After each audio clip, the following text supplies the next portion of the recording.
Assalamu alaikum. Our first speaker is Sheikh Muhammad Asif. He will be speaking on the etiquette of seeking knowledge. And Sheikh Asif is short bio. He memorized the Quran in California and completed his Islamic and Arabic studies in Darul Ulum in Azadville, South Africa. He also had the opportunity over there to learn from Sheikh Fadlur Rahman Athmi, one of the leading scholars in the area of Hadith studies. And currently he is the Imam at the Masjid Sahaba in Wataga. So inshallah.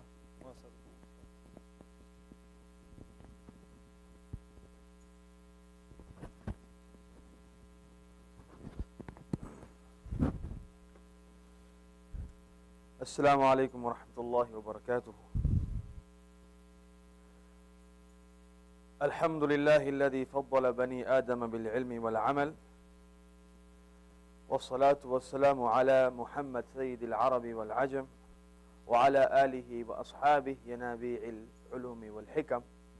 أعوذ بالله من الشيطان الرجيم. بسم الله الرحمن الرحيم. وعلم آدم الأسماء كلها ثم عرضهم على الملائكة فقال أنبئوني بأسماء هؤلاء إن كنتم صادقين. قالوا سبحانك لا علم لنا إلا ما علمتنا إنك أنت العليم الحكيم. قال يا آدم أنبئهم بأسمائهم فلما أنبأهم بأسمائهم قال ألم أقل لكم إني أعلم ما لا تعلمون. Dear friends and elders, the verse that I have recited from Surah Al-Baqarah, Allah subhanahu wa ta'ala showed the virtue of Adam alayhi salam over the angels through this knowledge. Allah ta'ala says, وَعَلَّمَ آدَمَ الْأَسْمَاءَ كُلَّهَا. Allah subhanahu wa ta'ala taught Adam alayhi salam the names of everything, and then presented these things to the angels and asked them that do inform me of the names of these things. The angels said to Allah subhanahu wa ta'ala that, oh Allah subhanahu wa ta'ala, we have no knowledge of this. So through knowledge, Allah subhanahu wa ta'ala showed that Adam alayhi salatu wa salam was superior to the angels. And then after that, Allah subhanahu wa ta'ala ordered the angels to prostrate before Adam alayhi salam. So dear friends, this shows that the knowledge, the ilm, it is only given to the mankind. We find the other good acts, let's say for example, person might be brave, powerful, merciful. This could be shared. We find this quality is shared between mankind and animals alike. When it comes to knowledge, Allah subhanahu wa ta'ala chose Bani Adam. Allah subhanahu wa ta'ala chose the insan to carry out the knowledge and to seek knowledge and get the quality of knowledge in him. The reason why is knowledge so great, because it is the means to gain taqwa of Allah subhanahu wa ta'ala. Allah subhanahu wa ta'ala's taqwa brings people close to His rida. And through taqwa people can attain everlasting happiness in the hereafter.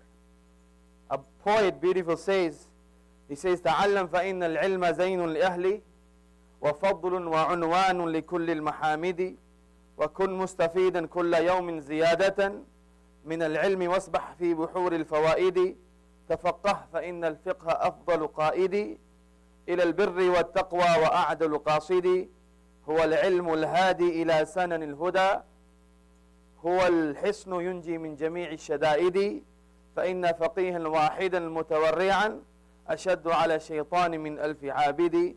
The further, this ash'ar also explains the greatness and the virtue of ilm. The poet says that learn knowledge, because knowledge is a source of beauty for those who seek it. Knowledge is a source of beauty for those who seek it. وَفَضْلٌ وَعُنْوَانٌ لِكُلِّ مَحَامِدِ. And it is a virtue and also is a sign that a person has all the good characteristics in him. A person who has knowledge, it is a sign for other people that this person possesses many good qualities. وَكُنْ مُسْتَفِيدًا كُلَّ يَوْمٍ زِيَادَةً. He says every day try to seek knowledge and increase in your knowledge every single day. وَاسْبَحْ فِي بُحُورِ الْفَوَائِدِ. And he goes, swim in the oceans of benefit. Swim every day in the ocean of knowledge. تَفَقَّهْ فَإِنَّ الْفِقْهَ أَفْضَلُ قَائِدِ. Then he says also gain the knowledge of fiqh in Islam. Because fiqh is the best of guide towards righteousness, towards taqwa, towards the fear of Allah subhanahu wa ta'ala. هو العلم الهادي إلى سنن الهدى. It is that knowledge which will guide you towards the road of guidance. هو الحصن ينجي من جميع الشدائد. It is the fort. It is that strong fort that you can create around yourself that will save you from all the shada'id, all the evil circumstances. فَإِنَّ فَقِيهًا وَاحِدًا مُتَوَرِّعًا. And at the end he says that one faqih, one person who has a good understanding in deen, and he is God-fearing at the same time, أَشَدُّ عَلَى شَيْطَانِ مِنْ أَلْفِ عَابِدِ. It is more intense, more difficult for our shaitan than 1,000 worshippers. Meaning when a person worships Allah subhanahu wa ta'ala ala ilm, and he has true knowledge of ilm, a person is praying, he knows about halal and haram, he knows about zakah, he knows about hajj, he knows all the masail pertaining to it, then it is very difficult for a shaitan to mislead this person. Whereas if a person just worships Allah subhanahu wa ta'ala without proper knowledge, it is likely the shaitan will show him a path, that this is the path of righteousness, that could be the path towards destruction. So this is knowledge also highlights how important for us to learn the knowledge. Nabi sallallahu alaihi wasallam says about the virtue of knowledge, the person who takes a path, who goes in the path of Allah for the path of ilm, to learn knowledge, Allah subhanahu wa ta'ala makes easy for him the path towards Jannah. So when a person wants to learn knowledge, there are a lot of etiquettes. The first and foremost is that at the time when he wants to learn knowledge, let him see for which niyyah, which intention he is trying to learn the knowledge for. So niyyah halat ta'allum. At the time of seeking knowledge, he needs to check his niyyah, because a person can learn knowledge for various things, And the hadith says, sometimes an action could be a worldly action. Let's say a person goes to work. Seems like a worldly action. But if he has the proper niyyah, if he has the proper intention, that action that might seem like the worldly action could become the action of the hereafter. A person goes to work every morning, but his intention is to feed his family from halal, to take care of his rights that Allah subhanahu wa ta'ala has put down on his shoulders. The intention is this, to bring halal to his family and to take care of his family. Then this worldly action seems like apparently becomes the action of a'malul akhirah, of the action of hereafter. Similarly, if a person is praying, his intention is to show somebody that he is pious, to show that he is very close to Allah subhanahu wa ta'ala. So his intention is riyah.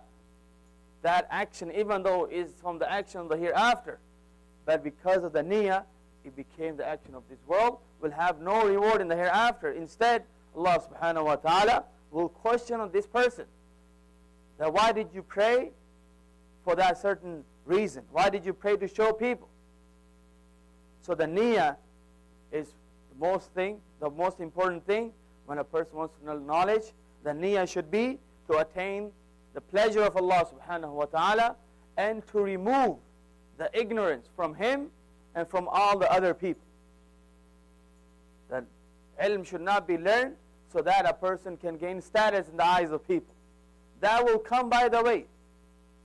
But a person aiming for that, on the day of judgment, Allah subhanahu wa ta'ala will throw such person head first into the hellfire. The niyyah should be that to attain the pleasure of Allah, I'm learning knowledge, to attain the pleasure of Allah subhanahu wa ta'ala, and to remove the jahl, to remove the ignorance from myself and from other people alike, Because it is a responsibility of a person, when you learn a knowledge, then you have to teach it to others. You cannot keep it yourself. So the first etiquette of knowledge would be to have the proper niyyah, not just in the beginning. A person needs to keep on checking again and again. So you're attending different classes. You're attending classes here in this masjid, different masjid on weekly basis. Every time you come for that class, every time you sit down with the books, you ponder over what you learn, have the niyyah that you are learning it for the pleasure of Allah subhanahu wa ta'ala, nothing else. Together with that, the ulama tell us that tawqirul ilmi wa ahli, that the knowledge can never be learned without respecting the knowledge itself and the people who have the knowledge. As the Arabic saying says, ما وصل من وصل إلا بالحرمة وما سقط من سقط إلا بالحرمة, that the person who has reached a high level, he has reached that high level through respect. وما سقط من سقط إلا بالحرمة, and nobody lagged behind, nobody fell, but he fell through not showing respect. توقير العلم وأهلي, and then from the people of knowledge are the teachers that are teaching you the knowledge. Whoever is teaching you the knowledge of deen, in fact, you owe him so much that there is nothing in this world that can compensate for that. Ali radiallahu anhu used to say that I become the slave of that person who teaches me harfan wahidan, one letter, one word you can say, then it is up to him. He can free me or keep me his slave. Just to show how great, how much respect these people paid to those who taught them knowledge, especially the teachers. And if you read the stories of the ulama in the past, not only did they respect their teacher, they respected the children for their teacher. Allama Burhanuddin mentions, he says, once I was in the majlis, in the gathering of a dars of my sheikh, a lot of people sitting down, and there was a big sheikh in that dars. We seen that sometimes he would get up and he would sit down. While giving dars, delivering dars, he would stand up sometime and then he would sit down. After the dars, we asked him that, oh sheikh, we found something unusual in you, that you were delivering lecture to us, but then you stood up a couple times, you sat down. He said, I seen the son of my teacher coming near the masjid. When I see him, for his respect, I stood up. I would stand up. So, respecting the teachers and the ilm itself. Respecting the ilm will mean anything that is linked to ilm. When a person wants to learn the ilm of knowledge of deen, let him be in the state of wudu. It is the etiquette of learning knowledge, be in the state of wudu, and if possible, facing the qibla. It is also mentioned, these are the stories already recorded in many books of tarikh, of history. He said 2 people left Bukhara. They went outside to learn knowledge, and they came back. One was really good alim, he became a good faqih. The other, we didn't find anything special about him. Even though they went for the same time, for the same amount of time they went, and they came back, they had the same teachers, they had the same school. We found that one person was really particular about learning knowledge in the state of wudu, and he would always face the qibla. The other person didn't care about anything, all his etiquettes. We find that he did not gain anything special in him. So learning the knowledge of deen, it is the etiquettes. From the etiquettes, the person is in the state of wudu, and if possible, try to be towards the qibla, and Allah subhanahu wa ta'ala will truly give him the barakah in his knowledge. The ilm. So, respecting the ilm, also respecting the books, because the books are the means of gaining knowledge. The pen, the ink, and everything. This is a great scholar mentions, he says that one time he went to the toilet. This is talking about a few centuries back when they used to use that pen from that ink. Just to check the ink, he wrote something on his nail, just to check the nib for the pen. And then after that he forgot about it, and then he went to the restroom. When he entered the door, he noticed that there is a small drop of ink on his nail. So this person got out immediately. He didn't use the restroom. He wiped that first, and then he went inside. Somebody asked him, again he says, because this ink has a link to knowledge. So I felt that I'll be disrespecting knowledge if I go with this ink inside the toilet and use this hand for other things. So this is how these people had so much respect for the knowledge that Allah subhanahu wa ta'ala brought them all the way up, gave them high status in this world. So when a person is learning knowledge, let him respect all these things. The book, a lot of times we find a person will put the book anywhere he wants, and he puts something else on top of the book. This is also disrespecting knowledge. When the book of knowledge is placed, you should place it right, not to put anything on top of it. A lot of times you find the book is down and you have a cup of tea right on top of it, or something else like we put our arm on top of the book. All these should not be done, because it is against the etiquettes of knowledge to do things like that. So the pen that we have in the state of wudu, and together with that, a person needs to be conscious of the laws of Allah subhanahu wa ta'ala. With all this knowledge, a person needs to stay away from the sins. Because the knowledge, the ilm that we are talking here, is not just information. إِنَّ الْعِلْمَ نُورٌ مِّنْ إِلَهِ وَنُورُ اللَّهِ لَا يُعْطَى لِعَاصِي. That this knowledge of deen is actually nur from Allah subhanahu wa ta'ala.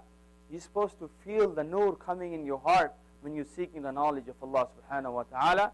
And the nur of Allah, the light, the special light from Allah subhanahu wa ta'ala, is not given to a person who's sinning. Because sins are like darknesses. And the ilm and darkness will not come together. So we have to get yourself rid of all the sinning, all disobedience of Allah subhanahu wa ta'ala, so your heart is clean. And then the nur of Allah subhanahu wa ta'ala will come in your heart, and the heart is clean from all these vices. So we ask Allah subhanahu wa ta'ala to give all of us the tawfiq to learn the proper knowledge, the knowledge of deen that pertains to our daily life. That this is something that we have to do, and when we are acquiring this knowledge, let us do it with the etiquettes. Because otherwise, the true barakah, the true blessing that we're supposed to be acquiring from the knowledge will never be attained when a person is when the person is disrespectful towards his teacher, disrespectful towards his books. For all these things, a person has to show utmost respect. As I mentioned, ulama in the past, they gained that high status through the etiquettes that they attached to the knowledge. May Allah subhanahu wa ta'ala give all of us the tawfiq to understand. Wa akhiru da'wana alhamdulillah.